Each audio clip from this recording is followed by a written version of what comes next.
விஜய், தனுஷ், சிவகார்த்திகேயன், நயன்தாரா இவங்க எல்லாருமே எப்படி இருந்தாலும் இப்படி ஆயிட்டுன்ற மாதிரி இண்டஸ்ட்ரியில வரும்போது எப்படி இருந்தாங்க, இப்போ எப்படி செம க்ளோவா இருக்காங்க. ஆனா பாவம் தான் அவங்க 4 பேரும். எந்த ரீல் எடுத்தாலுமே ஃபர்ஸ்ட் இவங்க பேரை சொல்லிட்டு இப்படி இருந்தாங்க இப்படி ஆயிட்டாங்கன்னு சொல்றாங்க. It's just not an over night job. So அதுக்கு வந்து அவங்க எக்ஸ்ட்ரீம் கேர் எடுத்துக்கிறாங்க, எல்லாத்தையும் ப்ராப்பராக ஃபாலோ பண்ணியிருக்காங்க. அதனால தான் இந்த அச்சீவ்மெண்ட் பண்ண முடியுது அவங்களால. ஸோ நம்ம வந்து இந்த இன்ஃப்ளூயன்சர் தான் நிறைய பேர் பார்த்துருப்பீங்க ஆன்லைனில், இந்த க்ரீம் யூஸ் பண்ணுங்க 2 மாசத்துல இதுவாயிட்டு இந்த மாதிரி ப்ராடக்ட்ஸ்லாம் தயவுசெய்து யூஸ் பண்ணாதீங்க. ஏன்னா whichever gives you faster results, it has got something bad in it. So அதில் ஸ்டீராய்டாக இருக்கலாம், ஹைட்ரோபினோனாக இருக்கலாம், some product which will harm your skin. So அதனால தயவுசெய்து அந்த மாதிரி ப்ராடக்ட் யூஸ் பண்ணாதீங்க.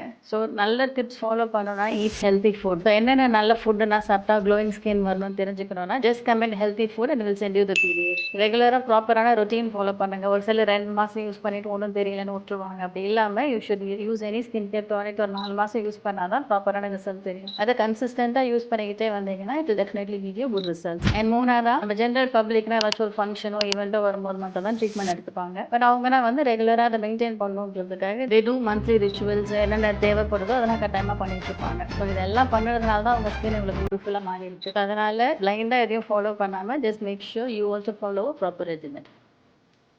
ஓகேவா?